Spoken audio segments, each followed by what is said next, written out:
Oke teman-teman Independent Training, kembali lagi di channel Independent Training, dan kali ini kita akan membahas lanjutan dari earning per share.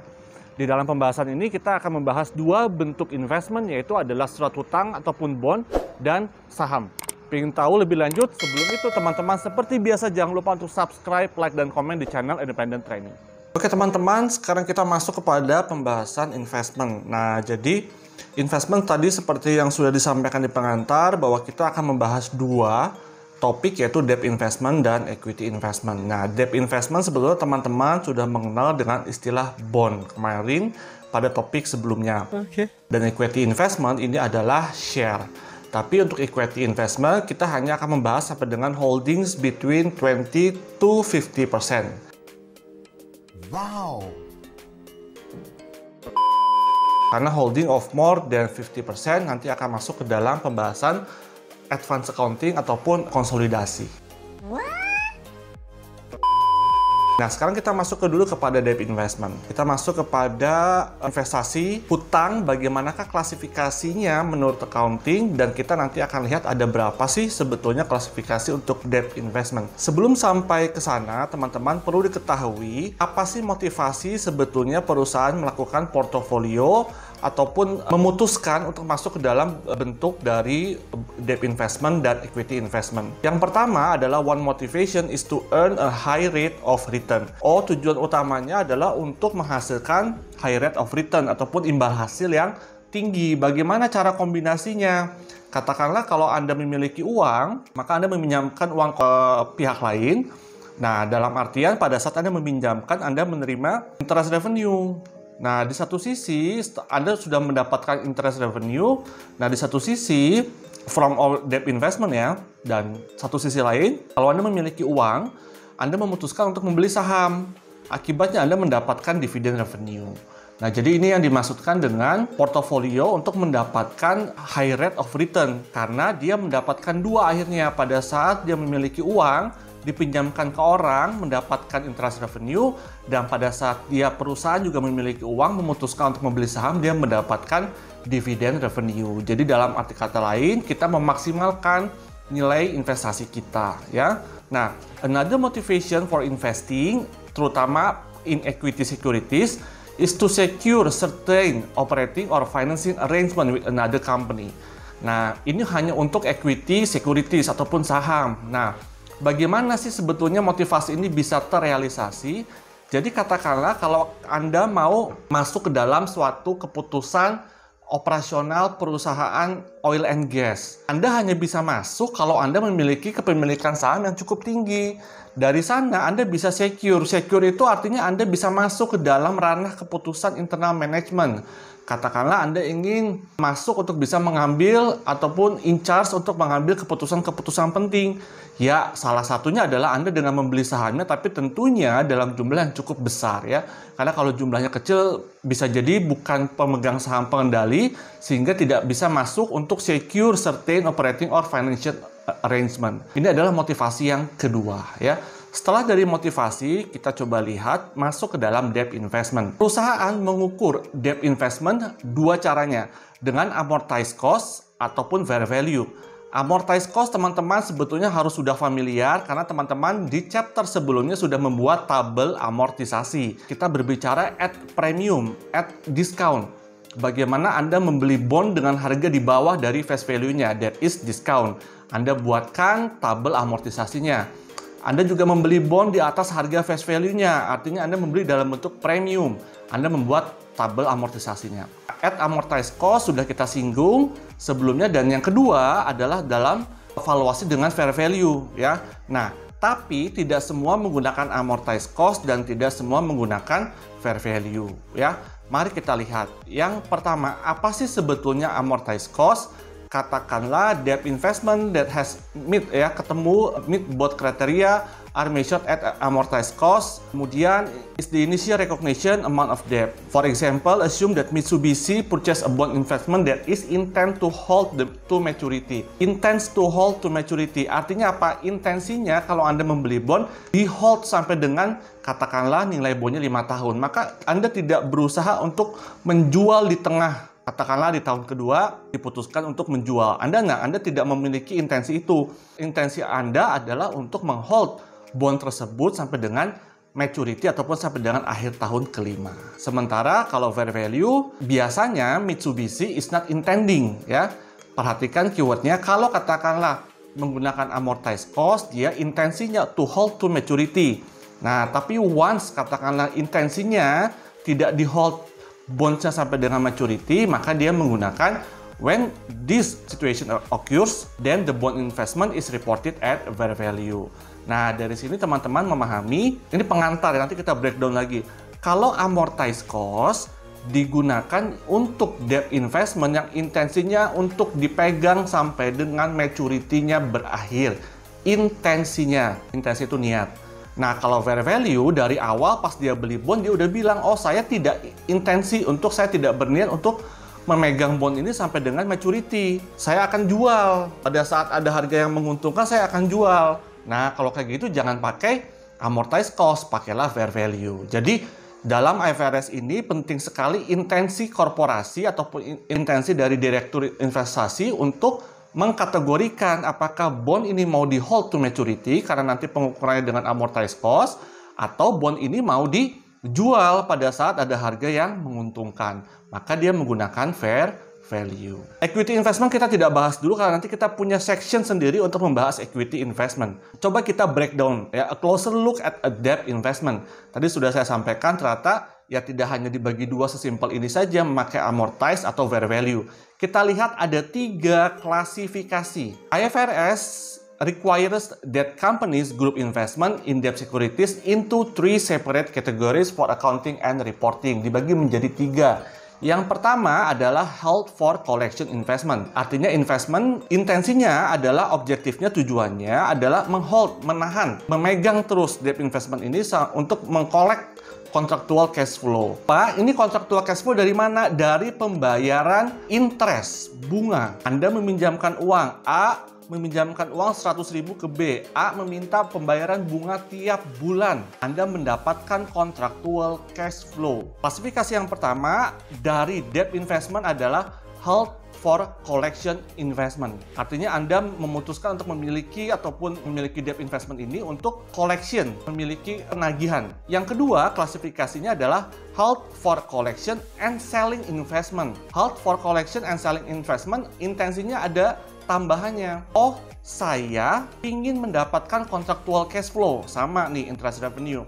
Tapi saya memiliki intensi nanti bisa jadi, saya juga nggak tahu nanti, bisa jadi saya akan jual debt investmentnya kalau ada harga yang menguntungkan. Sudah saya highlight warna merah sehingga teman-teman dipastikan harus memahami perbedaan held for collection dan held for collection and selling. Kalau held for collection and selling, pastinya dia memiliki contractual cash flow karena dia punya interest revenue. Tapi ditambahi, dibumbui dengan fitur lain ataupun intensi lain untuk menjual in case katakanlah harganya menguntungkan. Ya. Yang terakhir adalah trading. Kalau trading, dia jelas tidak mengharapkan adanya contractual cash flow. Apa yang dia harapkan? Selisih. Jadi kalau trading ini lebih kepada memiliki untuk segera dijual. Pada saat harganya menguntungkan, dia mengharapkan uang cashnya dari mana? Selisih dari short term price differences ataupun perbedaan dari harga jualnya. Katakanlah Anda membeli bond 10.000, ternyata sekarang bond dengan risiko yang sama, ya, fitur yang sama dijual di pasaran 12.000, saya jual saja. Artinya dia tidak perlu menunggu sampai dengan pembayaran interest revenue seperti ini. Ada contractual cash flow, dia tidak menunggu hal seperti ini. Yang dia tunggu adalah harga menguntungkan jual, harga menguntungkan jual. Nah, ini adalah bentuk dari trading, ya. Kalau saya boleh wrap up lagi, kesimpulannya adalah held for collection. Intensinya adalah untuk mengkolek contractual cash flow. Kemudian yang kedua adalah held for collection and selling. Dari awal dia sudah berniat untuk mengkolek contractual cash flow dan kemungkinan akan dijual apabila ada harga yang menguntungkan. Yang ketiga, trading. Kalau trading dari awal dia sudah tidak ingin adanya contractual cash flow karena dia mengharapkan dari penjualan short term, ya. Artinya short term ini bisa 2 hari, bisa 3 hari. Di mana ada harga menguntungkan dia jual. Sekarang kita masuk kepada valuation-nya. Kalau held for collection, which is tadi yang pertama, dia tidak ada kata-kata sellingnya, ya.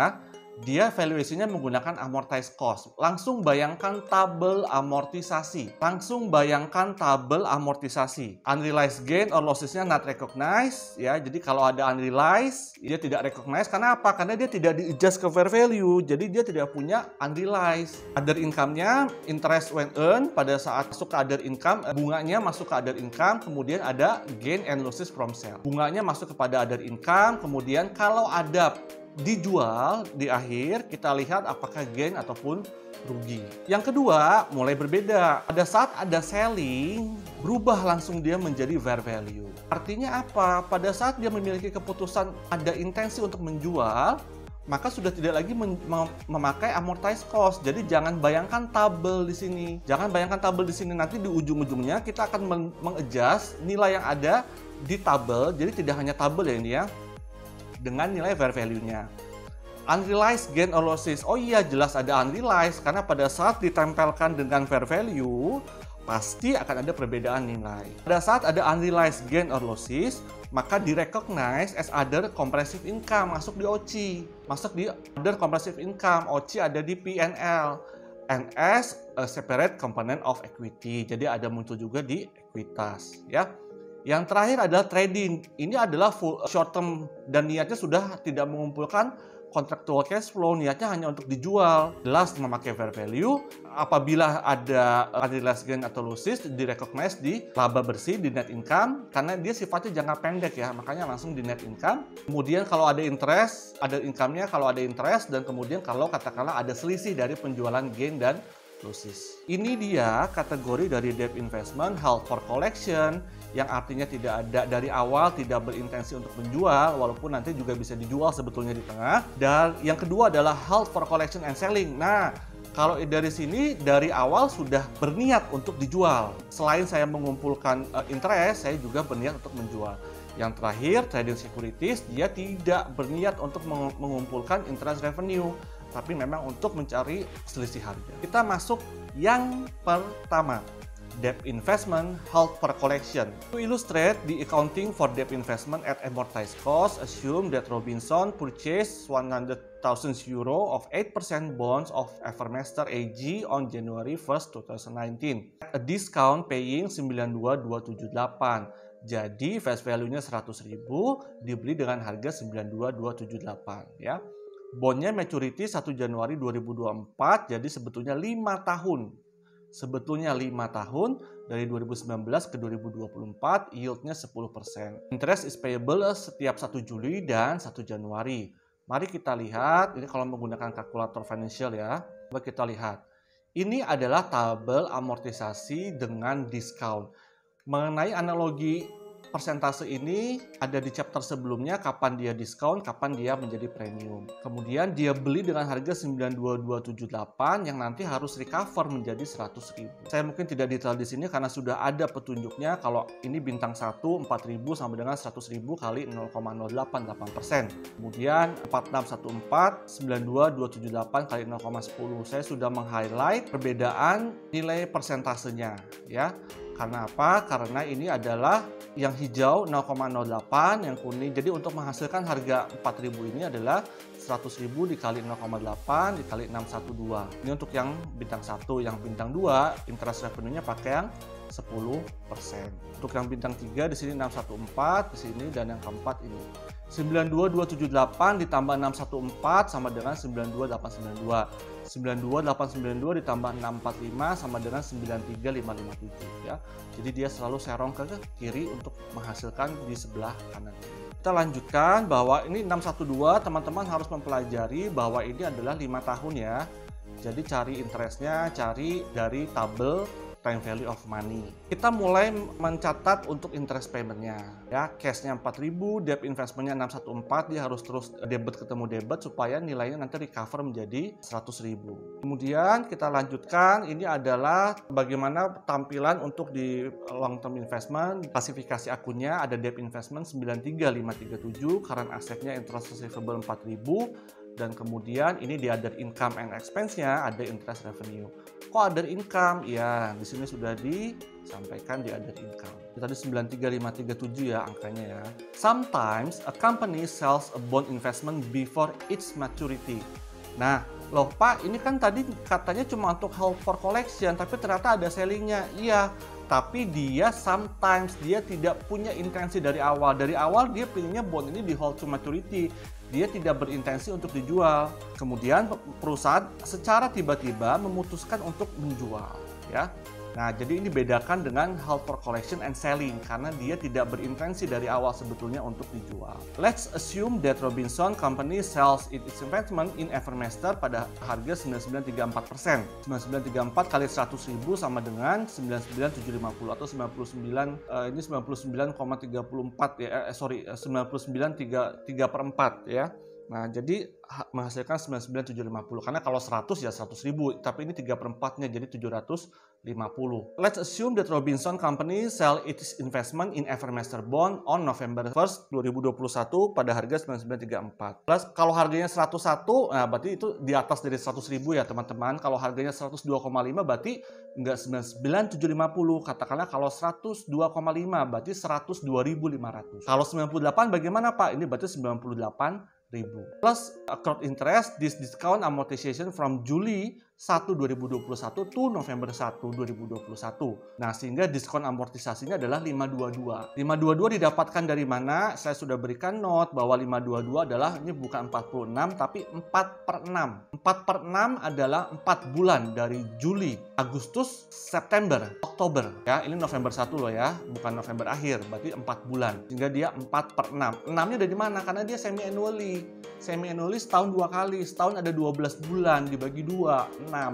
Sehingga dia menjadi 4/6 kali 783, menghasilkan 522.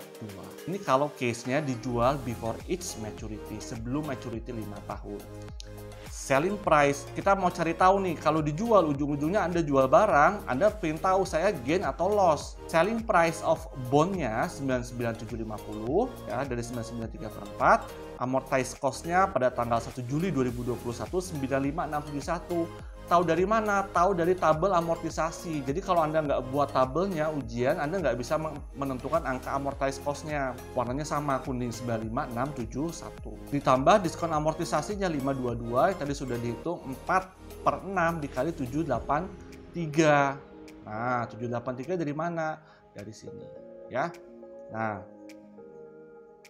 sama dengan 96193, menghasilkan gain, keuntungan dijual bondnya karena Anda bisa menjual lebih tinggi 99750, sementara pencatatan at cost Anda adalah 96193. Saya ulangi, pencatatan at cost Anda 96193 berdasarkan tabel amortisasi. Anda jual barangnya keluar senilai 99750. Anda mendapatkan gain 3557. Kita lanjutkan. Ini debt investment yang kedua, held for collection and selling. Saya highlight warna merah karena sesuai.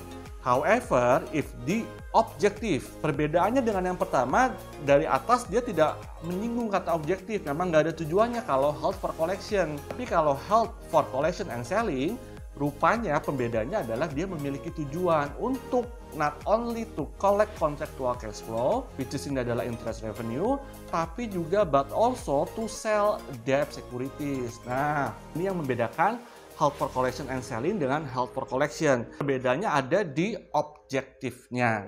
Objektifnya untuk selling dia memang mau menjual. Kita lihat single security. Ini berarti hanya satu debt investment ya. To illustrate the accounting for held for collection and selling (HFCS), jangan bingung. Assume that Graph PLC purchases 100,000 10% 5-year bonds Januari 2019 sampai dengan 2024 with interest payable on Juli 1 dan Januari 1, berarti semi-annually. The bond sell 108,111, sementara face value-nya adalah 100.000. Dijual pada premium atau pada diskon teman-teman ya. Nah, 108. Penjualannya pada saat purchase of bond-nya, pembelian bond-nya, debt investment pasti di debit, cash-nya uang kredit keluar. Kita masuk ke dalam tabel amortisasinya ya.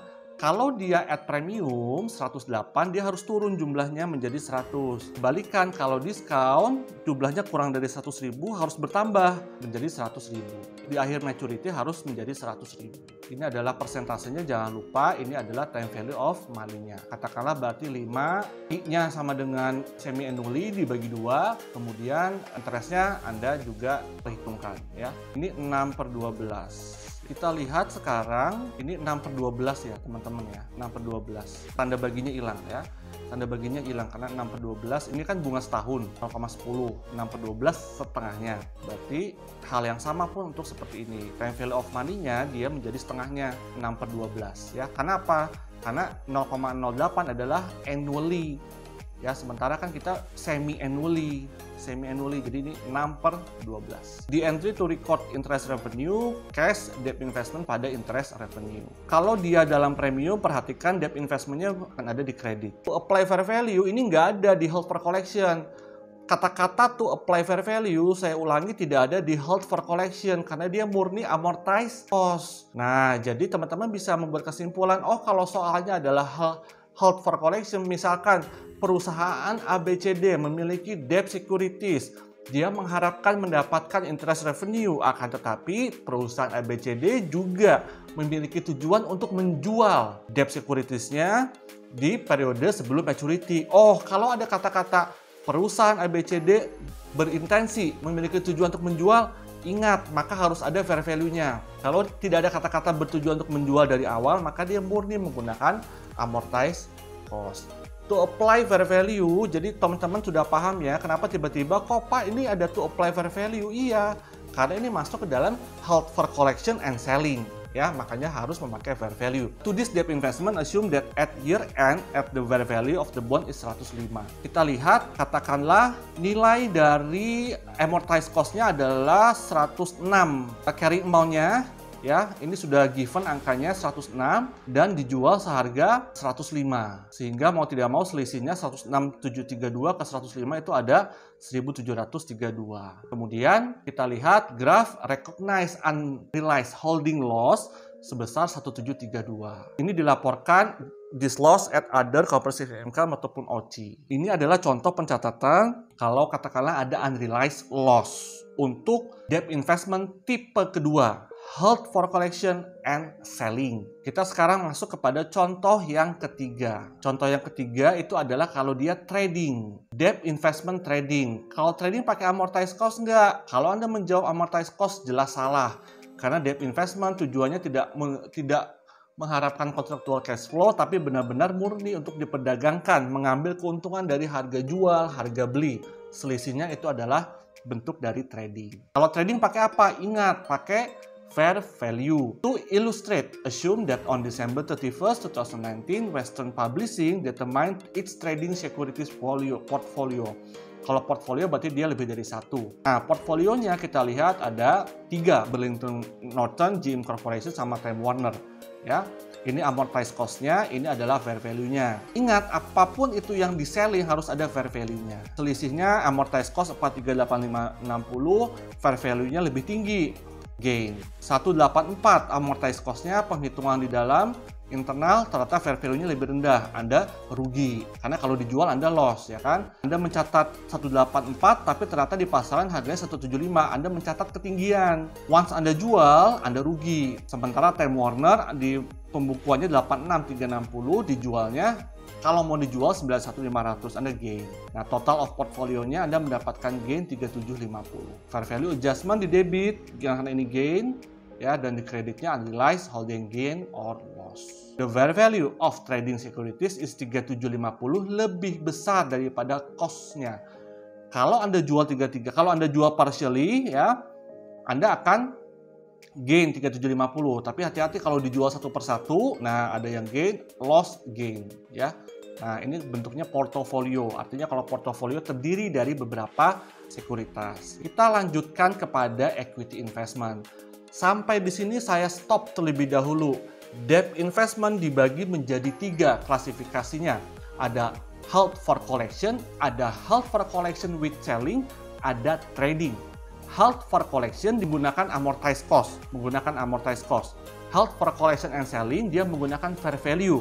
Karena nanti Anda lihat mencirikan soalnya kalau ujian. Perusahaan dari awal, perusahaan bertujuan untuk menjual. Anda berarti menggunakan for collection and selling. Artinya, Anda juga membuat tabel amortisasinya dan nanti Anda akan disuguhkan dengan fair value-nya. Itu kalau held for collection and selling. Dan yang terakhir adalah dia trading. Ya, kalau trading murni langsung kepada fair value-nya. Kita masuk kepada equity investment. Equity investment kita bagi menjadi 3 ya. Ada 2 para pihaknya, ada investor ya, jelas orang yang memberikan uang, ada investee ya, orang yang membutuhkan uang. Kita coba dalam kepemilikan saham yang kita bahas 2. Sebetulnya dibagi menjadi 3 perlakuan akuntansinya, tapi dalam intermediate kita bahas 2. Holding of less than 20% menggunakan fair value method. Investor has passive interest. Investor has passive interest ya. Ini siapa sih? Ini adalah Anda. Kalau Anda main beli saham 2%, 3%, beli beberapa ribu lembar saham saja dari portal aplikasi pembelian saham, itu Anda masuk ke dalam passive interest. Sementara 20-50% dia menggunakan equity method. Lebih dari 50% sudah penggabungan laporan keuangan atau menjadi consolidated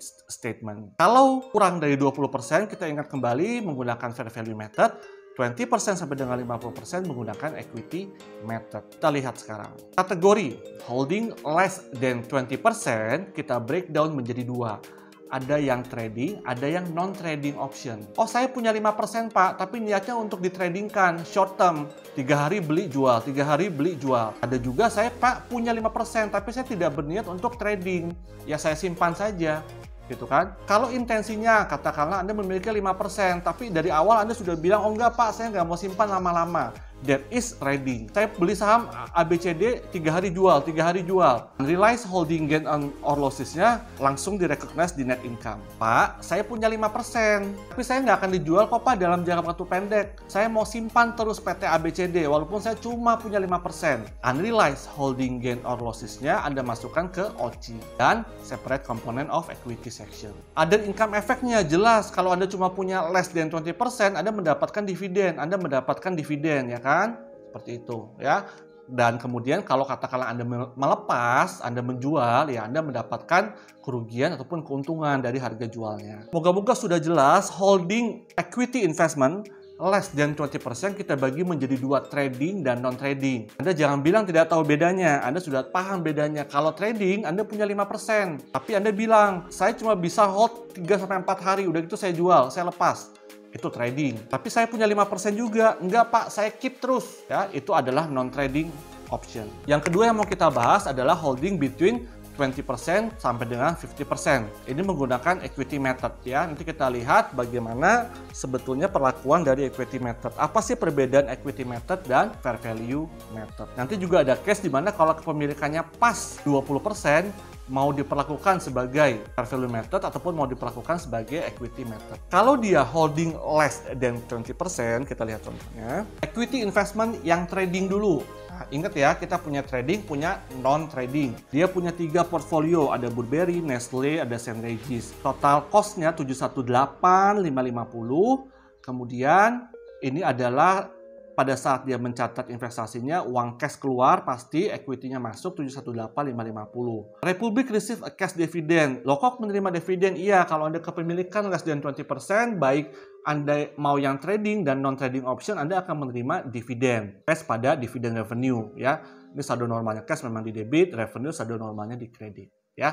Ini untuk pencatatan bagaimana kalau dia equity investment yang trading. Katakanlah kalau dia dalam bentuk portfolio tiga-tiganya, nah kita lihat pakai fair value ya, fair value method ya, bukan equity method ya. Kita lihat carrying value-nya 259, dicatat di buku perusahaan ternyata nilai di pasar 275 gain. Nestle 317.500 carrying value-nya, fair value-nya 304, terlalu tinggi Anda memvaluasi Nestle-nya. Ternyata di pasar cuma 304. Kalau Anda lepas ke pasar, Anda rugi.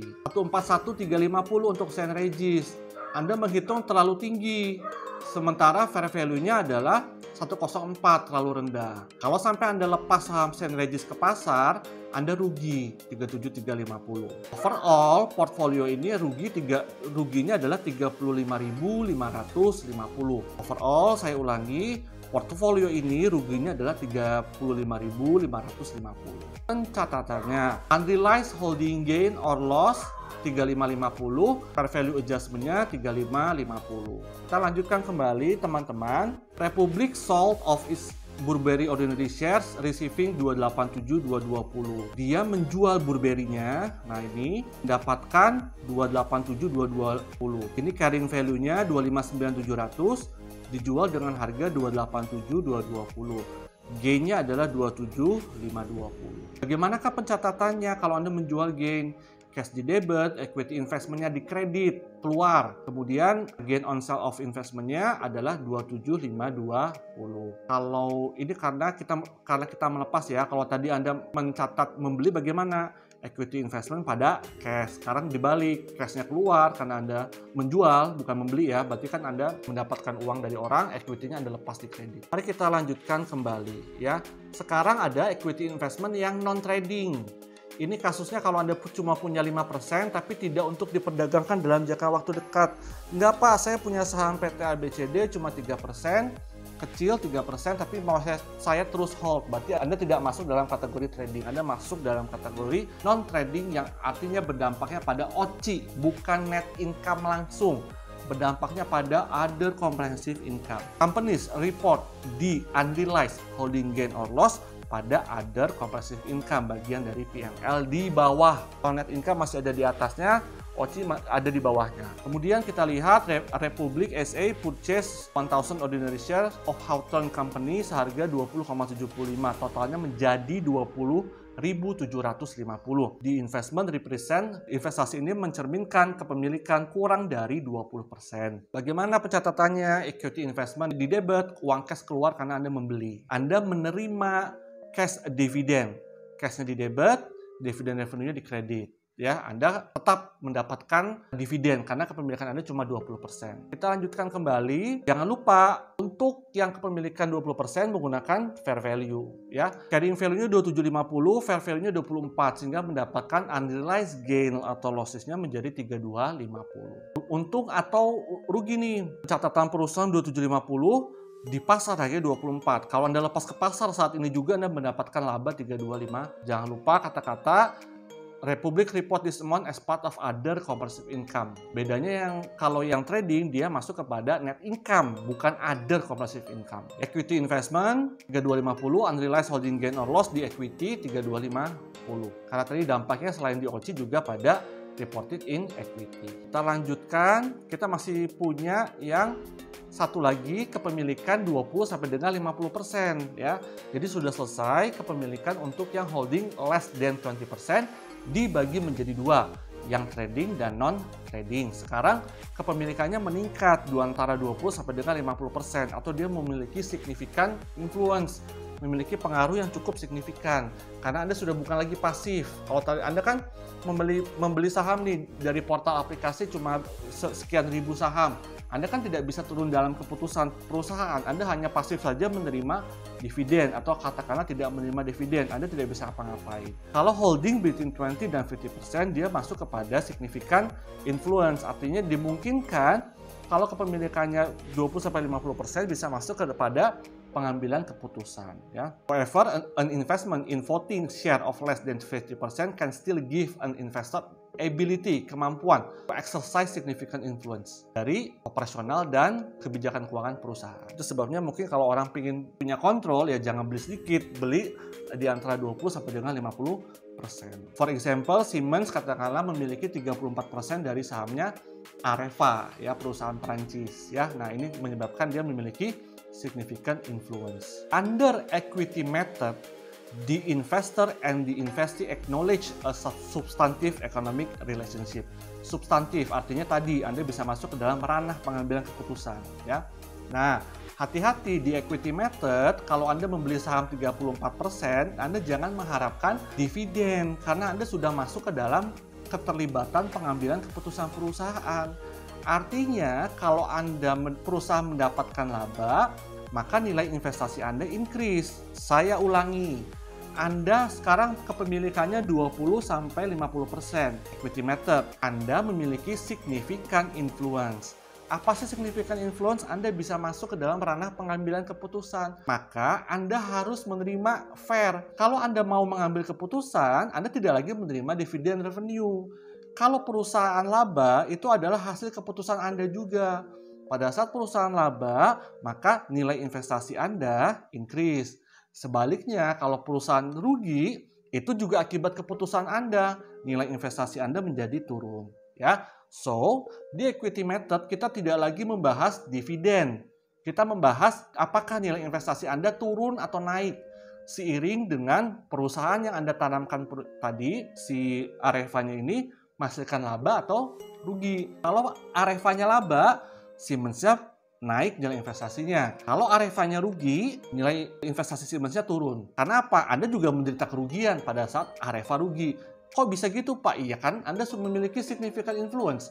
Anda kan terjun dalam keputusan. Kalau Areva-nya laba, ya maka bagian dari laba ini masuk menjadi bagian laba Anda. Nilai investasi Anda menjadi naik. Coba kita lihat perbandingan kalau katakanlah dia pas di 20%. Perbandingan antara fair value dan equity method. Dari jurnalnya, on January 2nd, 2019, Maxi Company acquire 48.000 shares atau setara dengan 20% of mini company ordinary shares at a cost $10 per share. Jurnalnya tidak ada yang berbeda, equity investment di debit, cash di kredit, uang keluar. Pada tahun 2019, mini company reported net income. Hati-hati, reported net income. Kalau dia memakai equity method, ya ingat kepemilikannya 20%, berarti dia diperlakukan sebagai equity method, maka dia masuk 20% dikali dari 200.000, maka dia mendapatkan 40.000 equity investment. Kalau dicatat pakai fair value method, dia tidak ada dividen revenue, ya kan? Karena kalau di equity method dia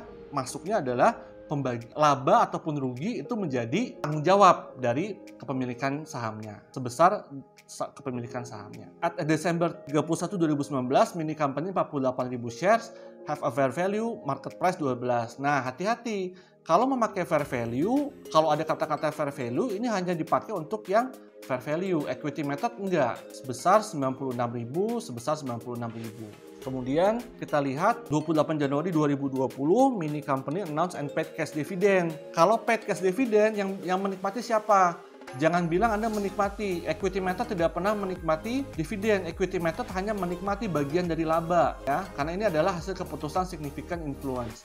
Nah, sebaliknya kalau ada dividen yang menikmati adalah yang fair value method 20%. Nah, tapi Anda perhatikan equity investment-nya cash pada dividen revenue ini kalau dicatat dengan menggunakan fair value, kalau mencatat ini pilih salah satu ya. Kalau mencatat dengan equity method maka cash pada equity investment. Jadi tidak ada dividen revenue untuk equity method. For the year 2020 mini reported net loss. Nah, kalau net loss, nah ini kalau sampai perusahaan rugi untuk yang dividen, kalau sampai perusahaan rugi untuk fair value, ya dia diem-diem aja, nggak ada masalah. Tidak bagi dividen paling kan kalau rugi kan. Tapi hati-hati, kalau kepemilikan Anda sudah 20% dan dicatat menggunakan equity method, maka Anda juga harus bertanggung jawab terhadap investment loss-nya. Artinya apa? Karena Anda masuk ke dalam keputusan. Kalau sampai perusahaan rugi, ya Anda juga harus berani menanggung konsekuensinya. Kemudian sekali lagi, kalau ada perhitungan fair value, tidak dihitung di equity method, tapi hanya dihitung di fair value method. Kita boleh rekap. Ternyata kalau dari fair value method, pembedanya adalah di pengumuman laba. Karena kalau di pengumuman laba itu akan dicatat di equity method. Fair value hanya dicatat di fair value method. Kemudian pada saat rugi yang muncul hanya di equity method. Dan terakhir kalau katakanlah ada penghitungan fair value lagi, maka hanya muncul di fair value method. Isu terakhir itu adalah terkait tentang holding of more than 50% itu masuk kepada controlling interest, nanti masuk ke dalam konsolidasi. Isu terakhir adalah terkait tentang impairment ataupun potensi penurunan nilai. Kita harus mencadangkan. A company should mengevaluasi every investment for at amortized cost at each reporting date to determine it has suffered impairment. So, impairment apa sih? Impairment adalah a loss in value such that the value of the investment is below its carrying value. Nah, jadi kalau tadi ada potensi, misalkan di buku mencatat 10.000, ternyata fair value-nya 8.000. Nah, berarti bukunya Anda 10.000 ketinggian karena di luar fair value itu hanya mengapresiasi 8.000. Ada potensi loss in value sebesar 2.000. Karena saya ulangi, Anda mencatat ketinggian 10.000. Fair value cuma 8.000. Berarti ada potensi loss sebesar 2.000, namanya impairment, dicadangkan. Atau hal ini bisa kejadian, for example, if investee, berarti perusahaan yang tadi butuh uang ternyata mengalami kebangkrutan ataupun mengalami permasalahan likuiditas. The investor may suffer a permanent loss. Saya sebagai orang yang meminjamkan uang juga bisa mengalami kerugian dong. Iya, karena apa? Kalau saya minjemin uang sebagai investor, saya mendapatkan apa? Interest, dividen. Jangan-jangan saya bisa tidak mendapatkan karena apa? Investasinya sendiri lagi rugi atau mau menuju bankrupt. Impairment coba kita lihat. At December 31st 2018, Mayhew Limited has a debt investment in Bao Group sebesar 200.000. Ternyata dalam perjalanannya si Bao tadi mengalami experiencing significant financial difficulty, mengalami kesulitan finansial dan mengindikasikan that dia tidak mampu, unable to make all payment. Dia sudah jangankan untuk membayar hutang, jangankan untuk membayar dividen dan revenue, mungkin dia bayar hutang pun sudah nggak bisa lagi ya. Kita lihat contractual cash flow-nya seharusnya based on kontrak dia terima 280, tapi ternyata expected cash flow-nya yang dia terima cuma 264. Artinya ada loss sebesar 16.000. Dari yang seharusnya dia terima 280, sekarang expected-nya cuma menjadi 264. Kalau ada begitu, kita cadangkan computation of impairment loss. Bagaimana menghitungnya?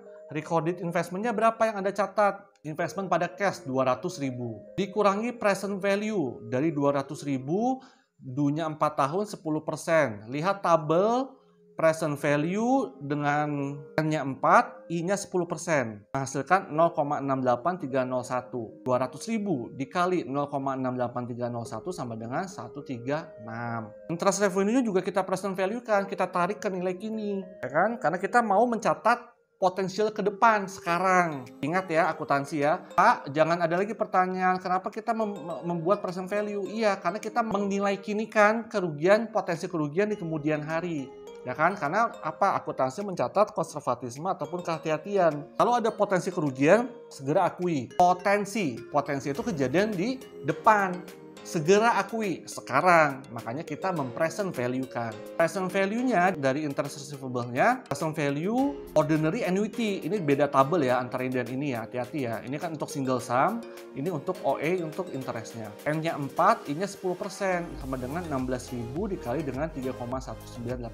Setelah dijumlahkan cuma mendapat 187.320. Artinya ada kerugian impairment 12.680. Kemudian kita lihat untuk expected loss-nya, ya, untuk mencatat expected loss-nya adalah loss on impairment pada allowance. Untuk mencatat expected-nya, memang sih belum kejadian, cuma kan kita sudah harus merecognize potensinya. Loss on impairment pada allowance. Kita lihat seiring perjalanan waktu, ternyata perusahaan Mayhew therefore decide to, for example, assume, ini kan tadi 2019 ya, nah Desember 31 2019, coba kita amati, kita sudah mencatat expected loss-nya nih, kita amati 1 tahun. Example, assume that on March 31st 2020, Mayhew determined that Bao credit risk has declined significantly. Waduh, ternyata apa yang tadi saya expected-kan beneran kejadian. Untung saya sudah mencadangkan allowance. Saya munculkan jurnalnya. Allowance-nya saya balik, recovery of impairment loss-nya. Jadi impairment loss-nya sudah tidak ada karena sekarang memang sudah loss kejadiannya. Allowance-nya untung sudah saya cadangkan. Maka jurnalnya dibalik. Itu dia teman-teman pembahasan kita terkait isu tambahan impairment. Jadi kita membahas 3 subtopik besar. Debt investment, kemudian ada equity investment, dan ada impairment. Debt investment dibagi menjadi 3, ada held for collection and selling, sudah berpindah pakai fair value ya, nggak lagi amortized cost. Dan yang terakhir adalah debt investment yang ditradingkan. Yang kedua, equity investment less than 20% menggunakan fair value method, dia menikmati dividen dan harus mencatat fair value. Sementara untuk yang equity method 20-50%, dia tidak menerima dividen, ya, tapi ada jurnal, kemudian cash pada equity investment jurnalnya, kemudian dia tidak berhubungan dengan fair value karena fair value hanya muncul di fair value method. Terakhir, kita mencatat ataupun pencatatan akuntansi untuk impairment. Kejadian apabila adanya kemungkinan loss in value akibat katakanlah perusahaan investasi mengalami kerugian. Kita sebagai investor harus merecognize lebih awal dan membuat pencadangannya. Namanya adalah impairment allowance. Itu dia konten kita kali ini untuk membahas debt investment, equity investment, dan impairment. Selesai pembahasannya untuk chapter 17 sampai di sini. Oke ya guys, setelah dilihat, setelah dipelajari, dan kita sudah coba untuk membreakdown beberapa bentuk dari surat utang ataupun bond. Ya, dan kita juga sudah membreakdown ada beberapa jenis perlakuan akuntansi untuk stok ya. Karena kita akan membahas kepemilikan kurang dari 20%, kepemilikan 20% sampai 50%, dan kita tidak membahas kepemilikan di atas 50%. Karena kepemilikan di atas 50% ataupun yang kita sebut dengan konsolidasi nanti akan dibahas di akuntansi keuangan lanjutan ya. Itu dia teman-teman konten kita kali ini tentang investment yang dibagi menjadi dua, perlakuan akuntansinya untuk bond dan stok. Semoga bermanfaat, stay terus di channel Independent Trade.